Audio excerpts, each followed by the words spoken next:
Praise the lord. Good morning. ప్రభువైన యేసుక్రీస్తు శుభనామంలో మీ అందరికీ వందనములు. ఎలా ఉన్నారంటే అందరూ బాగున్నారా? దేవుని మహాకృపను బట్టి మీరు అందరూ క్షేమంగా ఉండాలని అనుదినం మీ అందరి కోసం ప్రార్థన చేస్తూ ఉన్నాను. చిన్న ప్రార్థనతో ఈరోజు దేవుని వాగ్దానాన్ని స్వతంత్రించుకుందామా? మమ్మల్ని ఎంతో మిక్కిలిగా ప్రేమించినటువంటి మా ప్రియ పరలోకమందున తండ్రి, నీ ఘనమైన శ్రేష్టమైన నామాన్ని బట్టి మీకు వందనాలు ప్రభువా. ఉదయకాల సమయంలో మా ఒక్కొక్కరిని దర్శించండి.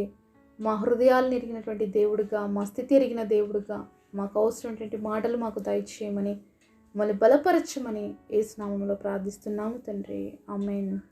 ఈరోజు దేవుని వాగ్దానము యెషయా గ్రంథము 38వ అధ్యాయము 15వ వచనం. నేనేమందును, ఆయన నాకు మాట ఇచ్చెను, ఆయనే నెరవేర్చును. Isaiah chapter 38 verse 15. What shall I say? He had both spoken unto me, and himself had done it. దేవుడు ఇచ్చినటువంటి అద్భుతమైన వాగ్దానం మనందరి జీవితంలో నెరవేర్చబడను గాక. ఇక్కడ నేనేమంటాను అనే దాంతో స్టార్ట్ అయిందండి అద్భుతమైన మాట. మరి మీరేమంటారండి ఈరోజు? దేవుడు మీకు మాట ఇచ్చాడంటే నెరవేరుస్తారంటారా, నెరవేర్చారంటారా? దేవుడు మాట ఇస్తే ఖచ్చితంగా నెరవేరుస్తాడండి. ఆయన నరుడు కాదు మాట ఇచ్చి తప్పటానికి. కాబట్టి ఆయన మాటల్లో సున్నైనా పొల్లైనా పోదు. ఇంకా ఇక్కడ ఇంకొక మాట ఖచ్చితంగా మనం గమనించాల్సింది ఏంటంటే, ఆయనే నెరవేర్చును అని లేదు, ఆయనే నెరవేర్చేను. కాబట్టి మన తలంపుల పుట్టక మునిపే, మన ఆలోచనలోకి రాకముందే, మనం ప్రార్థించకముందే అవన్నీ కూడా జరిగిపోయి ఉన్నాయి దేవుడిలో. దేవుడు మాట ఇచ్చాడంటే ఖచ్చితంగా నెరవేరుస్తాడండి. ఆయన మాట తప్పని దేవుడు. ఆయన వాగ్దానం చేసిన వాడు నమ్మదగిన దేవుడు. కాబట్టి ఎలాంటి పరిస్థితుల్లో అయినా మనల్ని విడిపించడానికి ఆయన శక్తివంతుడు, ఆయన సమర్థవంతుడు. చాలాసార్లు మనకి కొన్ని డౌట్లు వస్తూ ఉంటాయి. మరి ఇశ్రాయేలు ప్రజలకి దేవుడు కానాను దేశాన్ని స్వాధీనపరచుకోమన్నాడు, మీరు దాన్ని మీకు ఇస్తానని చెప్పాడు. అయినా కూడా ఇంకా కొన్ని స్థలాలు వాళ్ళ జీవితాల్లో మిగిలిపోయినాయి, స్వాధీనపరచుకోలేకపోయినారు. ఎందుకు వాళ్ళ జీవితాల్లో వాళ్ళు స్వాధీనపరచుకోలేకపోయినారు తెలుసా? ఒకసారి యెహోషువ గ్రంథము 18వ అధ్యాయము 3వ వచనం చూద్దాం. కావున యెహోషువ ఇశ్రాయేలుతో ఇట్లనెను, మీ పితరుల దేవుడైన యెహోవా మీకు ఇచ్చిన దేశమును స్వాధీనపరచుకొన వెళ్ళకుండా మీరెన్నాళ్ళు తడువు చేసెదరు. ఇక్కడ యెహోషువ ఇశ్రాయేలు ప్రజలతో మాట్లాడుతున్నాడు. ఎందుకు మీరు దేవుడు మీకు ప్రామిస్ చేసినటువంటి ఆ యొక్క దేశాలని స్వాధీనపరచుకోకుండా, స్థలాల్ని స్వాధీనపరచకుండా ఎన్ని రోజులు తడువు చేస్తారు, ఎన్ని రోజులు ఆలస్యం చేస్తారు అని ఇక్కడ ప్రశ్నిస్తున్నాడు. ఈరోజు మనం చూస్తున్నాం ఇశ్రాయేలు చుట్టూ యుద్ధాలే. కారణం ఏంటంటే దేవుడు ఆ రోజు వాళ్ళని వాటన్నిటిని స్వాధీనపరచుకోమని దేవుడు చెప్పాడు. కానీ వీళ్ళు ఆ రోజు స్వాధీనపరచుకోవడానికి లేట్ చేశారు, తడువు చేశారు. దేవుడు వెళ్ళండి, యుద్ధం చేయండి, మీరు త్వరగా వాటిని స్వాధీనపరచుకోండి అంటే చాలాసార్లు ఇశ్రాయేలు నిర్లక్ష్యంగా ఉన్నారు.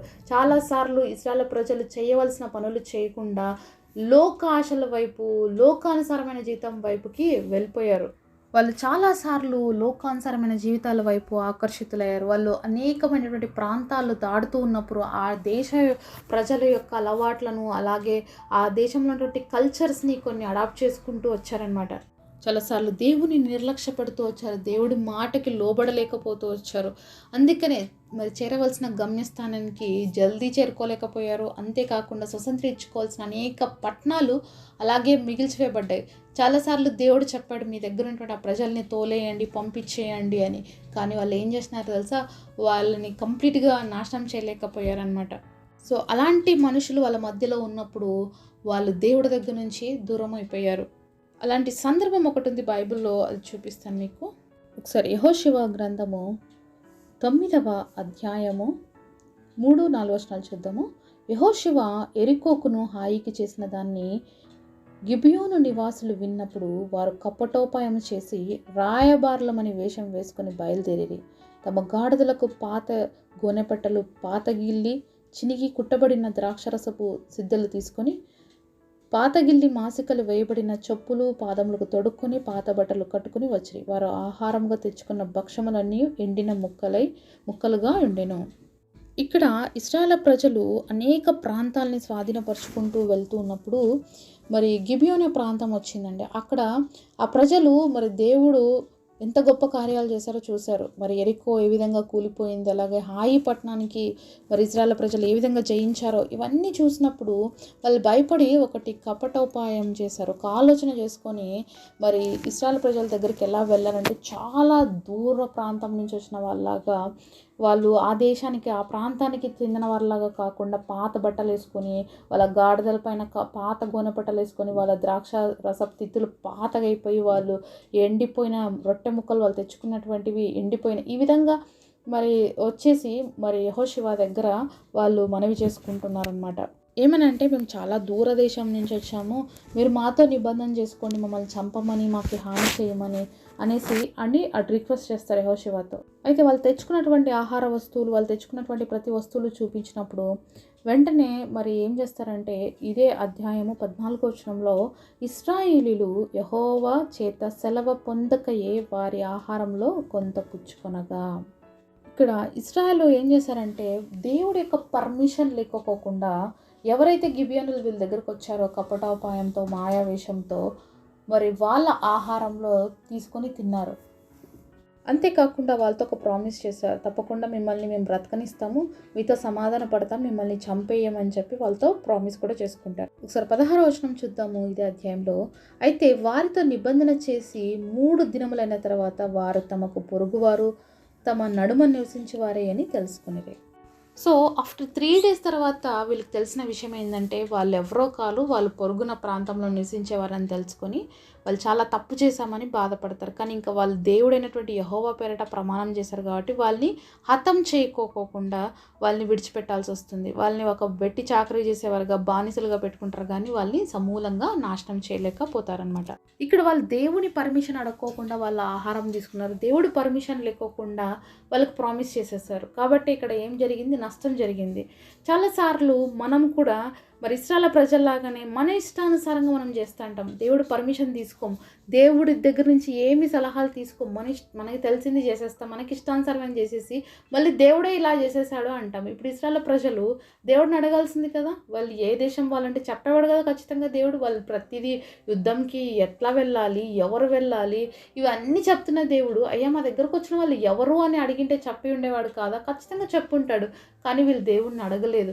అంతేకాకుండా అన్యుల ఆహారాలు తీసుకోకూడదు, అలాంటిది కూడా వీళ్ళు వెంటనే దేవుడు ఏమి తెలుసుకోకుండా దేవుడిది తీసుకొని తినేసి వీళ్ళకి ప్రామిస్ చేసేసారు. కాబట్టి వీళ్ళని అలాగే ఉంచవలసి వచ్చింది. ఇలాగ ఎన్నోసార్లు ఇజ్రాయెల్ అన్యులతో మరి ఉండిపోవాల్సిన పరిస్థితులు వచ్చినప్పుడు వాళ్ళ జీవితాల్లో వాళ్ళు స్వాధీనపరచుకోవాల్సినటువంటి ప్లేస్ని వాళ్ళు రీచ్ కాలేకపోయారు. ఇంకా అంటే కానాన్ చేరుకున్నారు, కానీ కంప్లీట్గా దేవుడు స్వాధీనపరచుకోమన్న ప్లేసెస్ని వీళ్ళు స్వాధీనపరచుకోలేకపోయారు.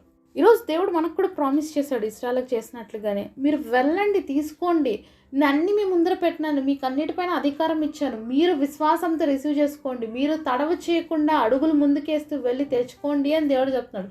కానీ మనం కూడా మన పితరైనటువంటి ఇశ్రాయేల్ లాగానే చాలాసార్లు ఇదిగో ఇట్లా గిబియోన్ లాంటి మనుషులు మధ్యలో వచ్చినప్పుడు మరి సాతాను అనేక మందిని మన జీవితాల్లోకి పంపించినప్పుడు దేవుడు చిత్తాన్ని తప్పిపోయి దేవుడు ప్రణాళిక మనం చేయకోకుండా మన ఇష్టానుసారంగా చేసేసి నష్టాలు తెచ్చుకుంటూ ఉంటాం అనమాట. ఇశ్రాయేల్ గురించి వాగ్దానం దేవుడు అబ్రహాంకి ఎప్పుడో చెప్పాడు, నీ పిల్లలు ఈ దేశాన్ని తిరిగి కంప్లీట్గా స్వాధీనపరచుకుంటారు. దేవుడైతే చెప్పాడు, కానీ వీళ్ళు తడువు చేశారు. ఈరోజు దేవుడైతే మాట ఇచ్చాడు, కానీ దాన్ని స్వాధీనపరచుకోకుండా, ఆ మాటను స్వతంత్రించుకోకుండా, ఆ మాటలో ఉన్న దీవెనలు పొందుకోకుండా మనమే తడువు చేస్తున్నాం. మనమే చాలాసార్లు ఆలస్యం చేస్తున్నాం.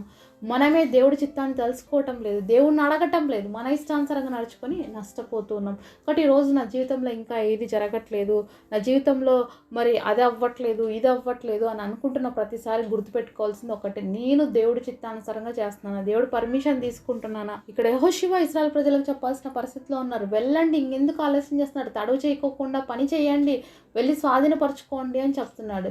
ఈరోజు మనంతకు మనమే చాలా విషయాల్లో డిలే చేసేస్తుంటాం, చాలా విషయాల్లో నిర్లక్ష్యం చేసేస్తూ ఇంకా దేవుడు కార్యం చేయలేదు అని చెప్తుంటాం. కాబట్టి ఈరోజు మనం కూడా అలాంటి స్థితిలో ఉన్నామేమో ఒకసారి పరీక్షించుకుందాం. తడవు చేయక దేవుడు చేయమన్న పని చేద్దాము. దేవుడు ఆల్రెడీ దాన్ని ఫినిష్ చేశాడన్నాడు, జస్ట్ మనం రిసీవ్ చేసుకోవడమే. ఆ విశ్వాసం మనలో కలిగి మనం ఉండాలని దేవుడు ఆశపడుతూ ఉన్నాడు. కాబట్టి మనం కూడా ఆయన యొక్క మాట కొరకు మనల్ని మనం సిద్ధపరచుకున్నట్లయితే, ఆయన చేసేటువంటి కార్యాలకి మనం సంపూర్ణంగా లోబడినట్లయితే తప్పకుండా మన జీవితంలో ఏమైతే దేవుడు ఉద్దేశించినాడో, ఏమైతే మాట ఇచ్చి నెరవేర్చాడో అవి అనుభవించగలుగుతాం అనమాట. కాబట్టి తడువు చేసేవారుగా ఉన్నామా, లోబడలేనటువంటి వారుగా ఉంటే ఆశీర్వాదాలు మనం కంప్లీట్గా స్వతంత్రించుకోలేము. కాబట్టి మరి ఈరోజు మనల్ని మనం పరీక్షించుకుందాం, సరి చేసుకుందాం, దేవుడికి సంపూర్ణంగా మనల్ని అప్పగించుకుందాం. పరిశుద్ధులైన మా తండ్రి, మీరు మాతో మాట్లాడిన ప్రతి మాటల కొరకై వందనాలు ప్రభా. ఇస్రాయేలు తడువు చేసి స్వతంత్రించుకోలేకపోయినట్లుగా, ఇస్రాయేలు మీ సెలవు లేక ఇతరులతో పుచ్చుకున్నందుకు వాళ్ళ జీవితాల నష్టాన్ని తెచ్చుకున్నట్లుగా అనేక సార్లు మేము నీ ఇష్టాన్ని చేయకుండా, మీ చిత్తాన్ని నెరవేర్చకుండా మా ఇష్టాలు చేసుకుని ఎంతవరకు నష్టపోయాం తండ్రి. ఇంకా నుంచి అలా ఉండకుండా నువ్వు ఏదైతే మాట ఇచ్చినావో, ఏదైతే నువ్వు నెరవేర్చావో అది సంపూర్ణంగా స్వతంత్రించుకునేందుకు, మీ చిత్తం నెరవేర్చడానికి మా జీవితాల్లో మీ కృపను, మీ కనికరాన్ని చూపించి మాటను మా జీవితాల్లో నెరవేర్చమని యేసు నామములో ప్రార్థిస్తున్నాము తండ్రి. ఆమేన్.